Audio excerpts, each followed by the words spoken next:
The Nevada desert holds secrets that never leave you. I learned that truth on my first day at Groom Lake in 1981 when I signed documents that made my life belong to someone else. My name is Dr. Michael Chen. For 40 years, I was a linguistic specialist at the facility the world knows as Area 51. For 40 years, I kept secrets that burned holes in my soul. I'm 73 now, retired, officially. Though retirement from a place like that is a fiction, you never really leave. The clearances expire, but the knowledge remains, trapped behind non-disclosure agreements carrying criminal penalties that extend beyond death. They can prosecute your estate, destroy your family's future if you talk. I'm talking anyway, because 3 months ago I was diagnosed with stage 4 pancreatic cancer. 6 months, maybe less. And I've decided that some truths are more important than legal threats. Some knowledge is too vital to die with me. The beings I worked with, communicated with, learned from, came to understand as individuals rather than specimens, they deserve to have their message heard, especially the one we called teacher. That wasn't its real name. Its actual designation was a series of frequency modulations I can't reproduce with human vocal cords, but it earned the nickname because that's what it did, taught us. Not technology. The military and scientists handled that extraction with cold efficiency. Teacher instructed us in something more fundamental, more disturbing, more desperately important. It taught us what Earth really is. I met Teacher in 1983, 2 years into my tenure. I'd been brought in to develop communication protocols with non-human intelligences, plural, because despite what the conspiracy theories claim, Area 51 didn't house just one species. Over my 4 decades there, I interfaced with representatives from 7 different civilizations. Some cooperative, some hostile, some simply indifferent to us. But Teacher was different. It had been there longer than any human employee. Arrived in 1947, yes, that incident, though the details are more complicated than the stories suggest. And unlike the others who either died, escaped, or were eventually transferred to other facilities, Teacher chose to stay. Chose, being the operative word, because Teacher wasn't a prisoner, it was a volunteer. An observer stationed on Earth as part of what it called the Witness Protocol, a galactic anthropologist studying a species at a critical juncture in its development, studying us, documenting us, waiting to see if we'd survive what it called the test of fire. On my last day at the facility, 3 months ago, Teacher told me I was free to speak, that the protocol had changed, that humanity needed to hear the truth regardless of consequences. Your species is approaching the moment, it said. Thoughts transmitted directly into my mind with the weight of absolute certainty. The moment where you choose what you will become. And most of you do not even know you are choosing. This is what Teacher told me about Earth, about what we really are, about what's coming. Some truths don't set you free. They bind you with the weight of knowledge you can never unlearn. This is one of those truths. Area 51 is not what you imagine. The conspiracy theorists get the broad strokes right. It's a testing facility for advanced technology, yes, and it does house non-human intelligence, but they miss the scale, the bureaucracy, the soul-crushing mundanity of working in a place where the impossible becomes routine. My first 2 years were orientation, learning the facility's architecture, 47 levels underground, some sections so deep that elevator rides took 15 minutes. Learning the protocols, which species required which environmental controls, which communication methods worked with which cognitive structures, which security measures protected which assets. Learning the truth. We are not the landlords here. We are the students. The facility operated on a principle I didn't understand until much later. Containment through cooperation. The beings held at Groom Lake, most of them anyway, weren't prisoners in the traditional sense. They were participants in an exchange program. They provided knowledge, technology, insights into physics and biology that accelerated human development by decades. In return, we provided observation, data, a close-up view of human civilization at a crucial stage. Teacher's section was on level 31 in what we called the isolation wing. Not because it needed isolation for security, but because it requested it. Teacher preferred solitude, quiet, minimal human contact. Most of my colleagues found it unsettling. The way it would sit motionless for hours, the way its thoughts felt invasive when they entered your mind, the way its physical form seemed to shift in peripheral vision, as if not entirely stable in our dimensional framework. I found it fascinating. Teacher's physiology was unlike anything else at the facility. Roughly humanoid, 2 legs, 2 arms, bilateral symmetry, but constructed from something that wasn't quite matter. Its body had a crystalline quality, semi-transparent, shot through with patterns of light that moved like thoughts made visible. No face in the human sense, but a region where features would occasionally coalesce, suggestions of eyes, the impression of a mouth, then dissolving again. I am wearing what you might call an interface, it explained during our first real conversation. My true form exists partially in dimensions your biology cannot perceive. What you see is a projection, a simplification, so that interaction is possible without causing neurological damage. Damage? Your visual cortex is not equipped to process 5-dimensional structures. Attempting to perceive my actual form would cause seizures, possibly permanent psychosis. This interface is a kindness, That was typical of teachers' communication style. Blunt, precise, tinged with something that might have been compassion or might have been clinical detachment. I never could tell which. The communication itself was telepathic, but not in the mystical sense. Teacher explained it as direct neural induction, its consciousness interfacing with mind through electromagnetic fields, bypassing language entirely. Thoughts arrived fully formed, carrying not just information, but context, emotion, certainty.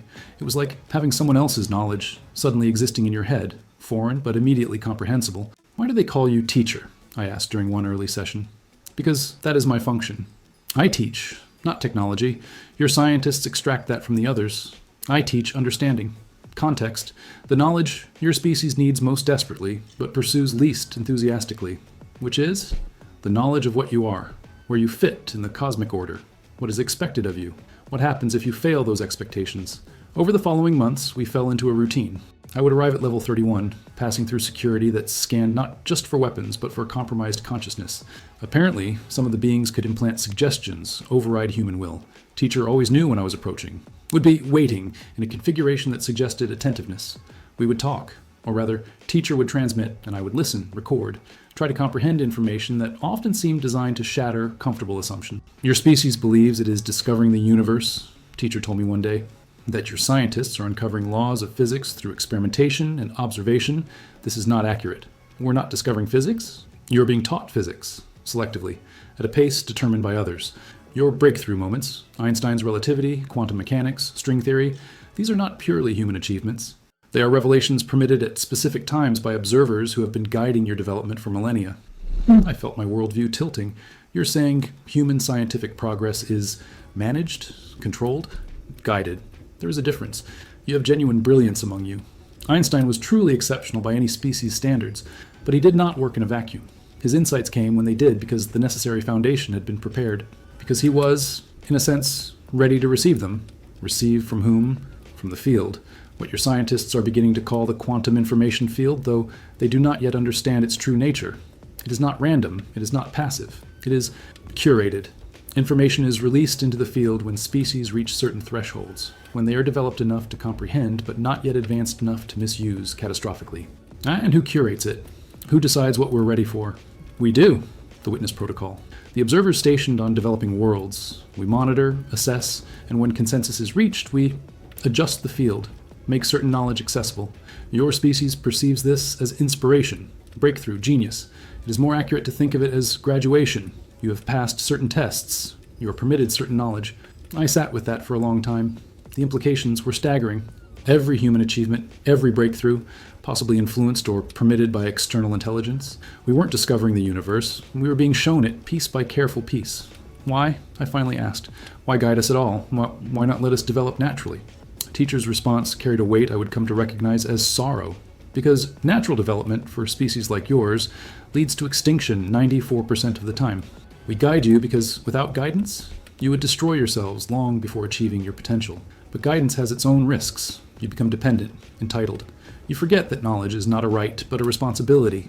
You forget that the universe is not obligated to care whether you survive. And Earth? What is Earth's role in all this? Earth is a laboratory, an experiment, a test to see if a particular kind of intelligence can transcend its biological limitations. You are the subjects of that experiment, and the results are still uncertain. That conversation was in 1984. I didn't understand then what teacher meant. It would take another 37 years before I truly comprehended the horror and hope embedded in those words. To understand what teacher eventually told me about Earth, I need to explain the others, the 7 species I encountered over 40 years at Groom Lake. Each one taught me something crucial about the galactic order we're embedded in, an order most of humanity doesn't even know exists. The Greys, yes, they're real, though that name is offensively reductive, were the most common. Small, large-headed, emotionless in their interactions. They weren't hostile exactly, but they viewed humans the way we view laboratory mice. Useful subjects for study, deserving of basic ethical treatment, but ultimately expendable. They were biologists, geneticists, conducting surveys of Earth's biodiversity with particular focus on human genetic variation. You are a young species, one told me, thoughts crisp and clinical. Young species are unstable, prone to mutation, adaptation, rapid change. We document this process. When you inevitably destroy yourselves or achieve stability, our data will remain, evidence that you existed, that you tried. The Nordics, tall, pale, unnervingly beautiful, were diplomats.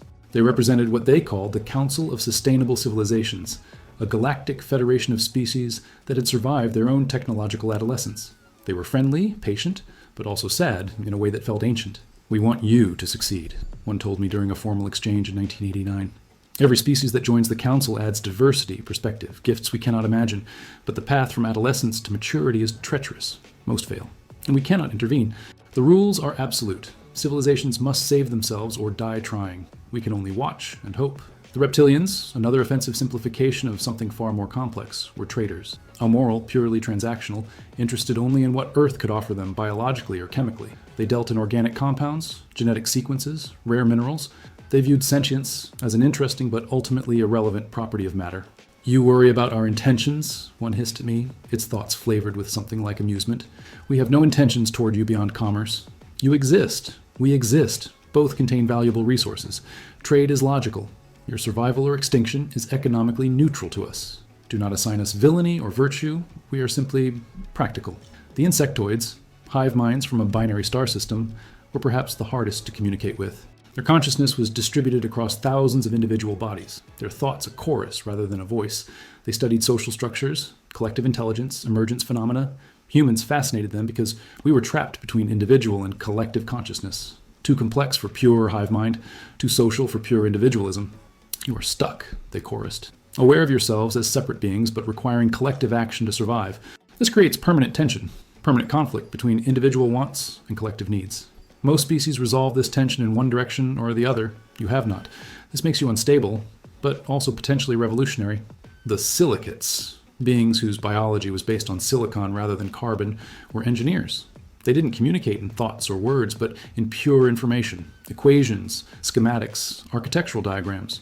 They were rebuilding something they called the substrate, a galaxy-spanning computational network that predated all current civilizations. They viewed biological life with benign indifference, the way we might view interesting chemical reactions.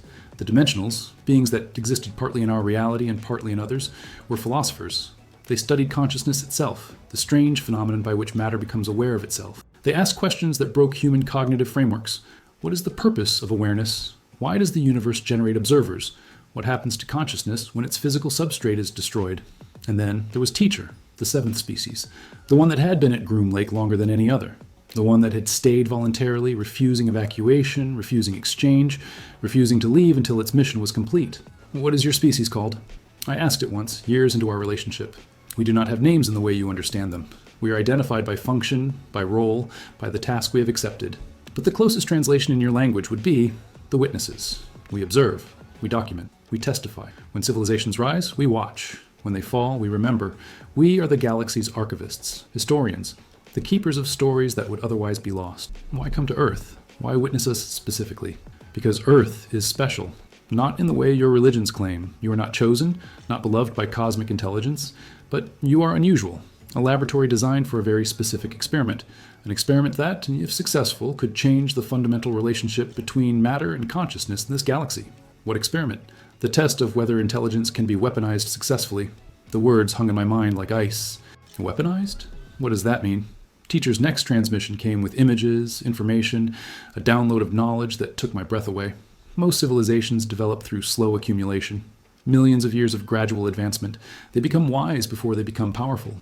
But there's another path, rapid, explosive, dangerous, accelerated intelligence through artificial selection, environmental pressure, deliberate genetic engineering, creating a species that advances not in millions of years, but in thousands, that develops weapons before wisdom, power before ethics, capability before restraint. You're describing humanity? I am describing what humanity was designed to be. Earth is not a natural world, Dr. Chen. It is an engineered environment, a crucible designed to produce a very specific result. A young, aggressive, innovative species that develops exponentially faster than natural selection would permit. You are not discovering your potential. You are fulfilling your programming. Who programmed us? Who designed this? That is the question that haunts the galaxy. Because the designers are gone. They vanished 3 million years ago, leaving only their experiments behind. Earth is one of 47 such projects we have identified. Worlds where civilizations have been deliberately accelerated, pushed toward early technological sophistication through environmental manipulation and genetic engineering. What happened to the other 46? Teacher's response carried a weight that felt like mourning. 43 destroyed themselves.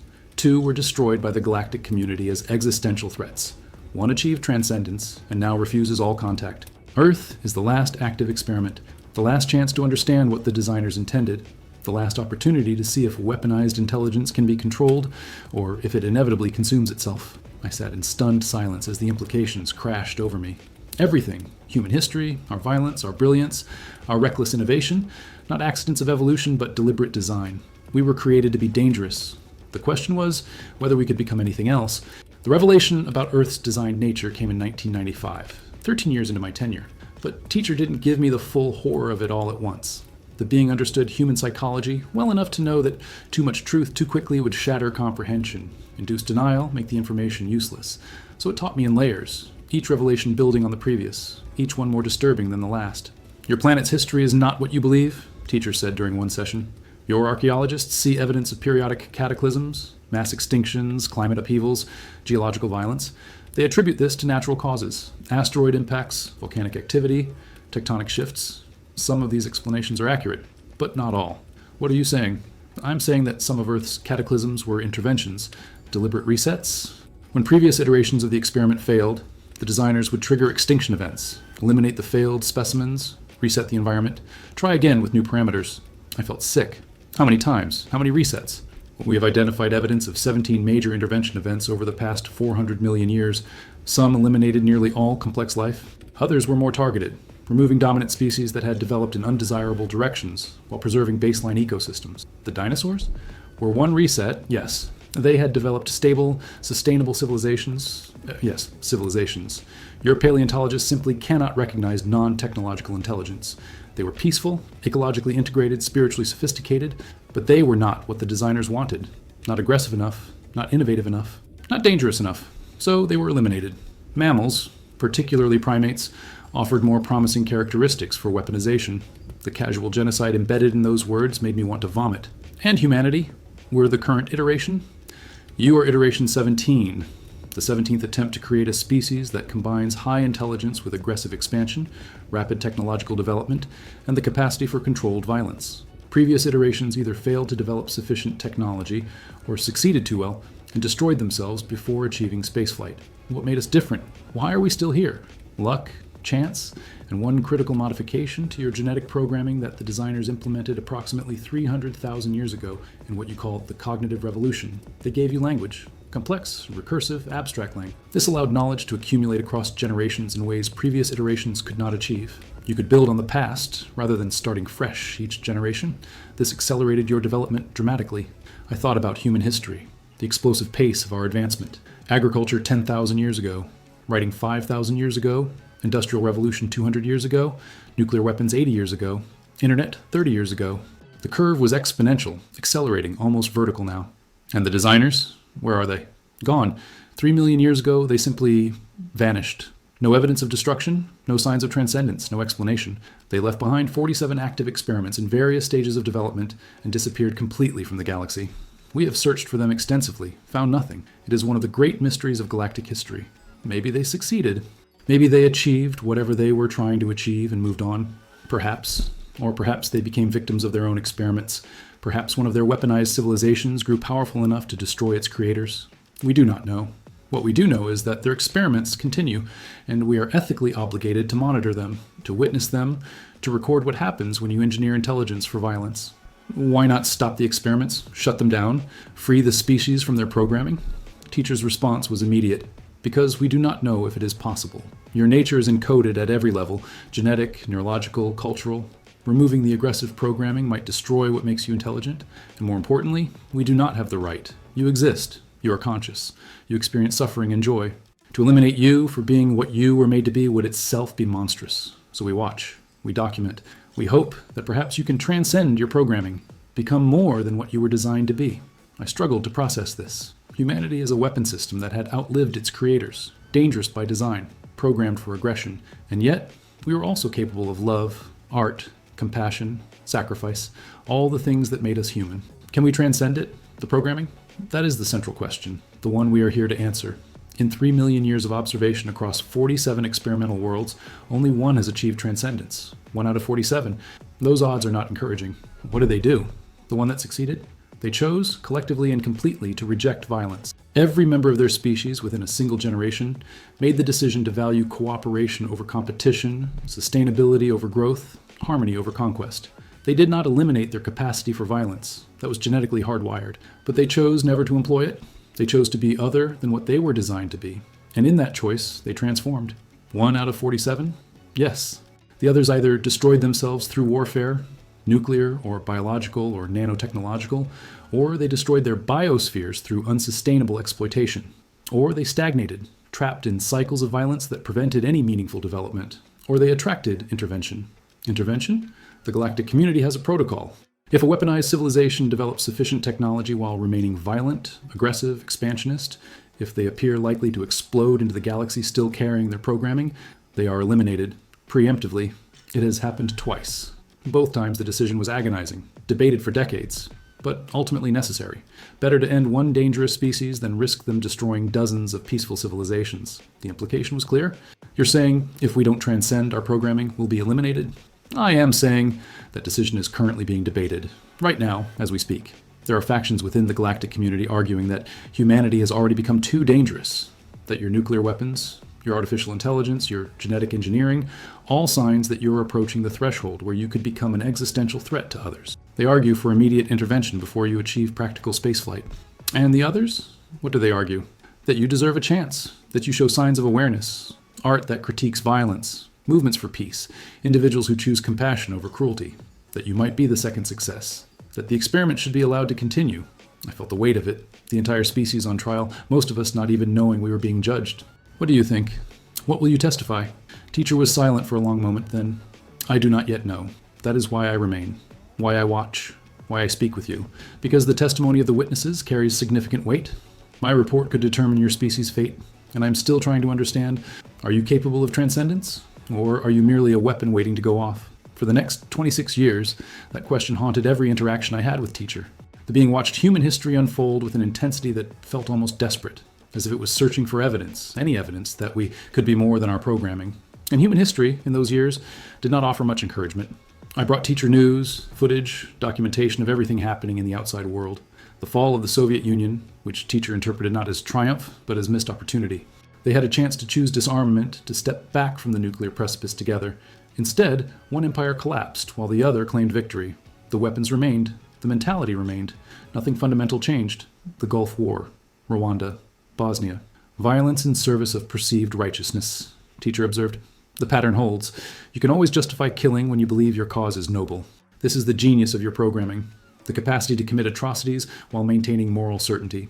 September 11th and its aftermath devastated teacher in ways I hadn't expected. The being watched footage of the towers falling, of the wars that followed, of torture justified as necessity, of surveillance sold as security. For weeks afterward, it would not communicate, sitting motionless in its containment area, the patterns of light within its form dim and sluggish. I am watching a species circling the drain, it finally said. Attack triggers, response triggers, escalation triggers, radicalization, triggers attack. The cycle is self-sustaining, and you are doing it with technologies that become more destructive each generation. Nuclear weapons are no longer the greatest threat. Your biotechnology, your artificial intelligence, your nanotechnology, each one capable of ending your species or rendering your planet uninhabitable. And you develop them all with the same reckless speed that defines your nature. But we're also doing beautiful things, I argued. The International Space Station, the Human Genome Project, global cooperation on climate science, advances in medicine that eliminate diseases. People are trying, teacher. We're not all violence and destruction. I know. That is what makes this so difficult. You have individuals of extraordinary compassion, wisdom, selflessness, but they are not the ones making decisions. They are not the ones controlling weapons. They are not the ones shaping policy. The violent, the aggressive, the power-hungry, they rise to dominance because your social structures reward those traits. This is also part of your programming. You select for the worst among you to lead you. I couldn't argue, not when I looked at history, at the kinds of people who accumulated power versus the kinds of people who deserved it. So what do we do? How do we break the cycle? That is the question only you can answer. The galactic community cannot intervene. The rules are absolute. Civilizations must save themselves. If we impose peace upon you, we simply create a different kind of prison. You must choose transformation freely, or it has no meaning. But most people don't even know they need to choose. Most of humanity has no idea we're a designed weapon, that we're being watched, that our fate is being debated. Yes, that is another aspect of the dilemma. How can you choose wisely when you do not know what you are? It is like asking a tiger to choose not to hunt when the tiger believes hunting is simply its nature, not its programming. Then tell them, Tell humanity the truth. Teacher's response carried something close to fear. That is the single most dangerous intervention possible. The revelation of Earth's true nature has been modeled extensively. The outcomes are catastrophic in 97% of simulations. What happens? Religions collapse. The revelation that humans were engineered rather than divinely created destroys faith structures that billions depend on for meaning.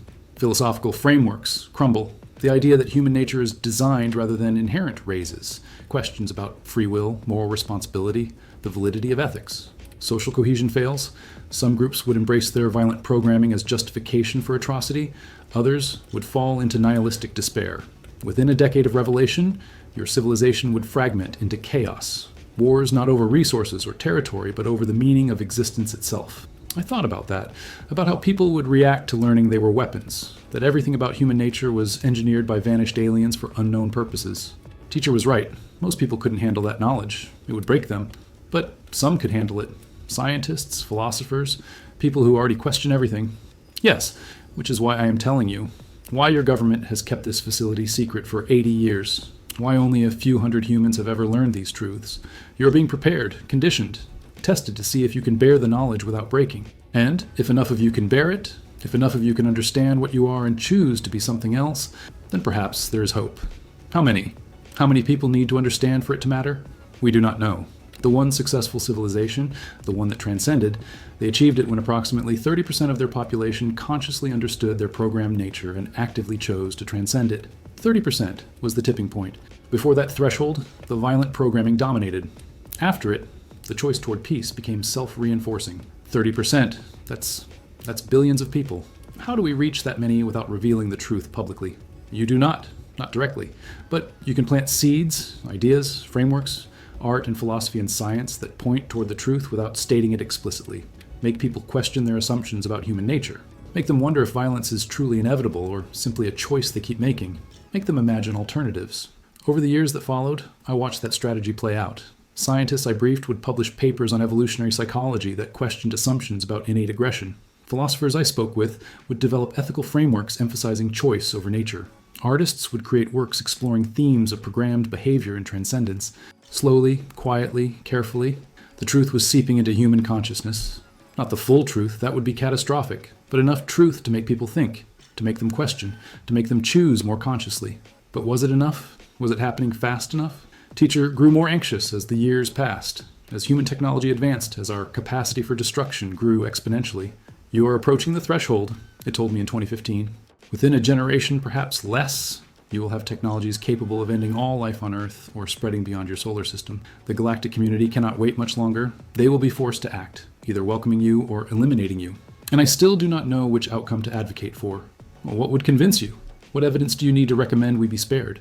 Teacher looked at me with those impossible eyes, and I felt the full weight of its ancient, lonely burden. I need to know that humans can choose love over hate when hate would be easier. That you can choose preservation over profit when profit beckons, that you can choose future over present when present screams for attention. I need to see that your programming can be overridden, but not in individuals. I have seen that, but collectively, as a species, and I have not yet seen that. Then what you're saying is, we're probably doomed. I am saying the jury is still out. And I am terrified that when I finally deliver my verdict, I will condemn a species that might have succeeded if given just a little more time. Everything changed in 2019. I was 74, approaching mandatory retirement. My body was failing. Decades of exposure to exotic radiation and electromagnetic fields had taken their toll, but my mind remained sharp, and teacher had requested I stay until my testimony was complete. There is something I must show you, it said one morning. Something I have hidden even from the facility administrators. Something that will alter your understanding of everything. Teacher led me, metaphorically, since it couldn't leave its containment, through a series of access codes that opened a hidden data cache. Files that had been encrypted using quantum protocols that shouldn't exist in human technology. Files that teacher had been compiling for 72 years. These are records, it explained. Communications between myself and the Witness Council, the other observers stationed on the 47 experimental worlds. We share data, compare notes, search for patterns that might explain what the designers intended. I began reading. The files were translated into English, but the concepts were often difficult to parse. Observations from civilizations with radically different biologies, psychologies, social structures. But certain patterns emerged. All 47 worlds showed evidence of deliberate engineering. All had experienced multiple extinction events that served as resets. All had species that developed faster than natural evolution could explain. All were monitored by witnesses who filed regular reports to the galactic community. And in the past 50 years, something had changed across all of them simultaneously. Look at the timeline, teacher directed. 1947, the year I arrived on Earth. What else happened that year across the 47 worlds? I scanned the data. My breath caught. They all received witnesses. The same year, all 47 experimental worlds were activated simultaneously. Yes, for 3 million years, we observed passively, monitoring from distance, documenting without interference. Then, in 1947, something triggered a protocol change. All 47 worlds were upgraded to active observation. Witnesses were stationed. Containment was established. Direct monitoring began. Why? What happened in 1947? We do not know. The protocol change came from the Witness Council's highest authority, without explanation. We were told only, the experiments are entering critical phase. Direct observation is now mandatory. Prepare assessment reports. A decision is coming. I felt cold spreading through my chest. A decision about what? About whether to continue the experiments. Whether to allow the weaponized civilizations to develop further, or whether to terminate all 47 simultaneously and close this chapter of galactic history. They're considering killing billions of beings, 47 entire civilizations. They are considering preventing billions more deaths. If even one weaponized civilization escapes its homeworld while still carrying its violent programming, it could threaten dozens of peaceful worlds. The galactic community has a responsibility to protect existing civilizations. That responsibility might require ending experimental ones before they become threats. I scrolled through more files, seeing similar conversations among witnesses across the 47 worlds, all wrestling with the same question: recommend continuation or termination? All searching for evidence that their assigned species could transcend its programming. Then I found something that stopped me cold. Teacher, what is the Omega Protocol? The being's thoughts went silent. For the first time in 36 years of communication, teacher seemed reluctant to answer. Finally, that is the termination procedure. Should the Witness Council vote to end the experiments, the Omega Protocol details how it would be accomplished, simultaneously across all 47 worlds, designed to look natural, asteroid impacts for some, pandemic for others, supervolcano eruptions, gamma ray bursts, each world's termination tailored to its specific circumstances, clean, final, merciful in its way. Merciful? You're talking about genocide on a scale. I'm talking about triage, about prioritizing the survival of thousands of peaceful civilizations over 47 experimental ones, about preventing potential catastrophe rather than waiting for it to manifest. I do not like this truth, Dr. Chen, but I must acknowledge it. If humanity achieves spaceflight while still programmed for violence, while still driven by aggression and expansion, you could cause damage to the galactic community that would dwarf anything suffered in your own history. The Omega Protocol is a firewall, a last defense. And when is this decision happening? When does the Council vote? Soon. Perhaps within a decade. Perhaps less. We are waiting for certain technological thresholds to be crossed. Once a weaponized civilization develops practical AI, advanced biotechnology, and fusion propulsion, once they have the tools to spread rapidly and alter themselves fundamentally, the decision becomes urgent. Delaying past that point risks catastrophe. I looked at current human technology. We were already there. AI was advancing exponentially. CRISPR and gene editing were becoming routine. Fusion power was moving from theoretical to practical. Within a decade, maybe 5 years, we'd cross every threshold teacher had mentioned. We're out of time. Yes, which is why I'm showing you this now. Why I'm telling you everything. Because you will be retiring soon, leaving this facility, re-entering the civilian world. And I need you to understand what is at stake, what is coming. You want me to do something, to tell people, to warn them. I want you to testify. When the Witness Council convenes, and it will convene soon, they will hear from all 47 witnesses. We will each present our assessment, our recommendation for whether our assigned civilization should be allowed to continue. Your species' fate will be decided by those testimonies, and teachers' thoughts carried a weight I'd never felt before. Doubt, fear, desperation. I do not know what to say. I have watched you for 72 years, seen your wars, your atrocities, your casual cruelty, but also your art, your compassion, your moments of transcendent beauty. I have spoken with you for 36 years, learned to see humanity through your eyes. You have become important to me, not just a subject of study, a friend. I felt tears forming. Then recommend continuation. Give us more time. If I am wrong, if I advocate for humanity and you prove to be the threat others fear, then I bear responsibility for every death you cause, every civilization you damage, every world you harm. That burden would destroy me. And if you recommend termination, knowing we might have succeeded given more time, that burden would also destroy me. This is the curse of the witness. We must testify. And our testimony has consequences we can never fully predict. We must judge while knowing that judgment is impossible. I sat with teacher in silence for a long time. Two beings from different worlds, both trapped by impossible choices. Finally, I asked, what would change your mind? What evidence would make you willing to advocate for us? Show me that humans can choose collectively to be more than their programming. Not in crisis. Crisis often brings out the best in you, but it is temporary. Show me sustained, deliberate, widespread choice toward cooperation over competition, toward preservation over profit, toward long-term thinking over short-term gain. Show me that the 30% threshold is achievable. Then I can testify with confidence. And if we can't show you that in time, teacher's response was gentle but absolute. Then I will recommend the Omega Protocol, and I will warn you, but I will not allow you to harm others. I retired from Area 51 in October 2019. My exit briefing lasted 6 hours. Reminders of legal obligations, threat assessments regarding what I knew, psychological evaluation to ensure I wouldn't break under the weight of the secrets I carried. You understand, Director Morrison said, that revealing any of this information constitutes treason, that the penalties extend beyond your lifetime, that we can and will prosecute your estate, your family, anyone you tell. I understand. Do you also understand why? Why this must remain secret?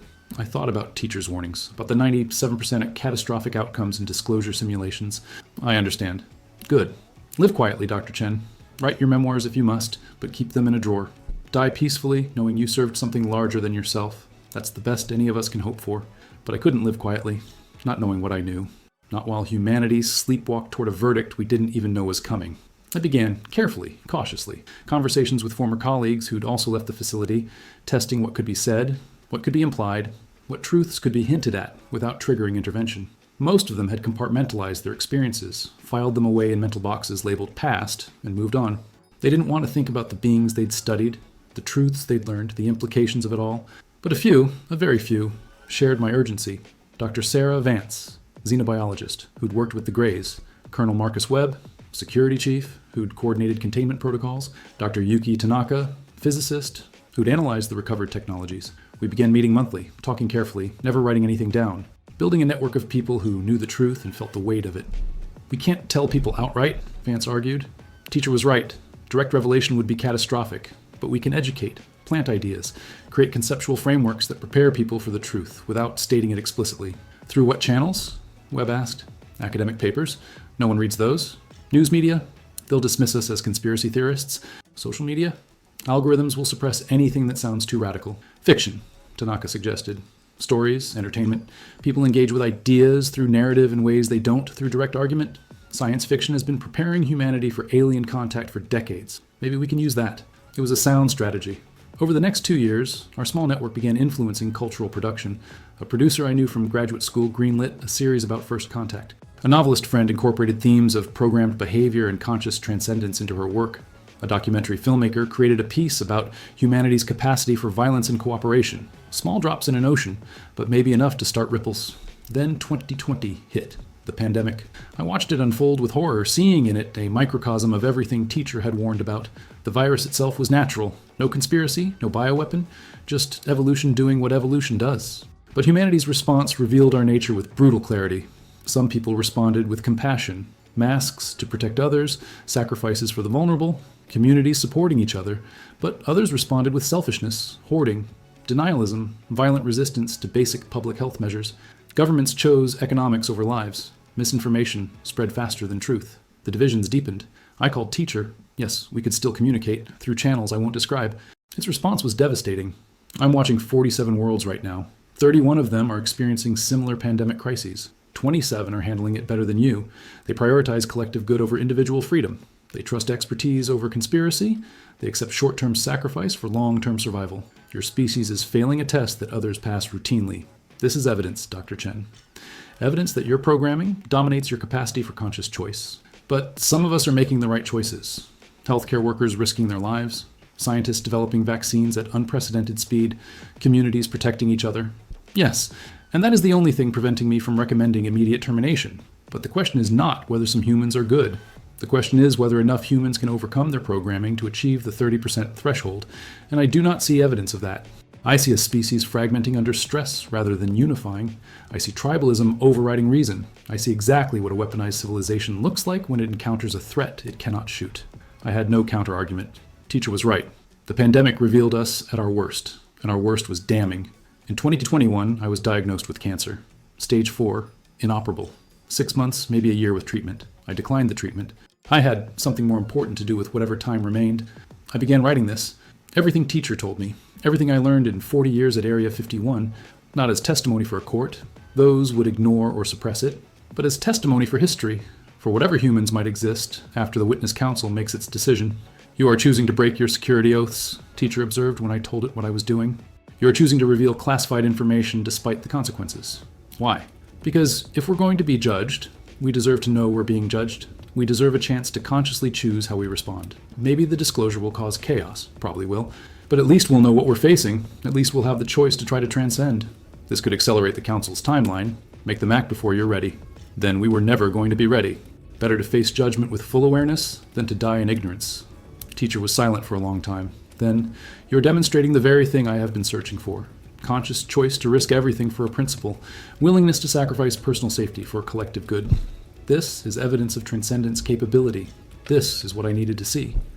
Will it be enough? Will you recommend continuation? I do not know, but I will include your choice in my testimony. I will tell the council that humans are capable of this. Whether they judge it sufficient is beyond my control. When will the council convene? Soon. The pandemic has accelerated the timeline for all 47 worlds. We are all approaching critical thresholds simultaneously. Within 6 months, perhaps less, the decision will be made. Continue the experiments or execute the Omega Protocol. And humanity? What are our odds? Based on my observations, 38% chance of continuation, 62% chance of termination. You're better than most of the 47 worlds. You rank 7th in likelihood of recommendation for survival, but that still means more likely to be eliminated than allowed to continue. I looked at the pages I'd written, the testimony I was preparing to release. Then, I guess we'd better make these 6 months count. I released the document 3 months ago, posted it anonymously across multiple platforms, knowing they'd trace it back to me eventually, but hoping to buy enough time for it to spread. The response was not what I expected. Some people believed it immediately. The conspiracy theorists, the UFO enthusiasts, the people who'd always suspected Earth wasn't what it seemed, but they believed it too easily, without question, incorporating it into existing narratives that diluted its truth. Others dismissed it as fiction, creative writing, an elaborate hoax, entertainment. They engaged with the ideas academically, discussed the implications theoretically, but never seriously considered it might be true. The most disturbing reaction was apathy. Even people who half believed it, who suspected there might be truth in what I'd written, simply shrugged and moved on. What can I do about it? Was the common refrain. If aliens are judging us, that's beyond my control. I'll just live my life. This, more than anything, confirmed teachers' assessment. We were a species incapable of responding to existential threats until they were immediate, visible, undeniable. We couldn't muster collective action based on warnings, only reactions to crises already upon us. The government came for me as expected. FBI, NSA, DOD, a rotating cast of serious people in dark suits asking serious questions. I told them everything, confirmed it all. They confiscated my computers, my notes, my medical records, looking for evidence of dementia, of fabrication, of anything that would let them dismiss this as the ravings of a dying man. They couldn't, because I wasn't raving. I was calm, detailed, specific. I offered to take polygraphs, submit to neural scanning, whatever tests they wanted. They eventually stopped asking, realizing that prosecution would only amplify the story, make it more credible. Instead, they pivoted to damage control. Official statements denying everything. Coordinated media campaigns describing me as troubled, unreliable. Social media campaigns labeling the document as disinformation. It was effective. Within 2 weeks, my testimony had been relegated to the dark corners of the internet, shared primarily by people already predisposed to believe such things. But some seeds were planted. I received messages, thousands of them, from people all over the world. Scientists asking questions, philosophers wrestling with implications, young people especially, hungry for meaning in a world that seemed increasingly arbitrary and hostile. If we're designed weapons, one college student wrote, does that mean violence isn't our fault? Are we responsible for what we were programmed to do? I replied, the programming explains your temptations. It does not excuse your choices. You are conscious. You can choose to be other than what you were designed to be. That is the definition of transcendence. Others asked more practical questions. What do we do? How do we reach the 30% threshold? How do we prove we're worth saving? I had no complete answer, only pieces. Question your assumptions about human nature. When you feel the urge toward violence, tribalism, selfishness, recognize it as programming and choose differently. Support systems that reward cooperation over competition. Think generationally, not quarterly. Value preservation over profit. Teach your children that strength comes from restraint, not domination. Small answers, individual answers. But teacher had said the transformation had to start with individuals choosing differently. If enough individuals chose, it would cascade. 30%? That was the threshold. 2.5 billion people consciously choosing to transcend their programming. It seemed impossible. But then, everything seems impossible until it isn't. Last week, teacher contacted me for the final time. I was in hospice by then, my body failing rapidly. The being's thoughts arrived with a gentleness I'd never felt before. The witness council has convened. All 47 testimonies have been submitted. The vote will occur within 72 hours. I wanted you to know I recommended continuation for Earth, not without reservations, not with confidence of success, but with hope that you might be the species that transcends. Your choice to speak, knowing the cost, that weighed heavily in my assessment. Thank you. That means everything. Do not thank me yet. My recommendation is one voice among 47, and even among the witnesses, opinions are divided. 23 have recommended continuation. 19 have recommended termination. 5 are undecided. The vote will be close, too close. What happens if termination wins? The Omega Protocol activates within 1 year. For Earth, it would likely be an asteroid impact, large enough to cause extinction, but not so large as to sterilize the planet entirely. Life would recover. In a few million years, intelligence might emerge again. The experiment would reset. And if continuation wins, you are placed on probationary status. Given 1 more generation to demonstrate transcendence capability, if you succeed, you are welcomed into the galactic community. If you fail, termination is automatic. No further deliberation. 1 generation, 30 years maybe. Yes, enough time for your current children to reach adulthood, to choose what kind of civilization they want to build, to prove that weaponized intelligence can be controlled through conscious choice rather than external force. I won't be here to see it? No, but your testimony will be. Your choice to speak has already influenced hundreds of thousands, perhaps millions. They're talking about these ideas now, questioning their programming. Some are choosing differently. Whether it will be enough, we will see. Teacher, in all your years observing humanity, 72 years, what is the most human thing you've witnessed? The thing that made you think we might make it? The being's response came slowly, weighted with something like love. Your father, the man who ran the facility cafeteria, he was not educated, not powerful, not important by human standards. But every day for 30 years, he brought me food. Not because regulations required it, I do not need human food, but because he thought I might be lonely. He would sit with me, talk to me, share stories about his children.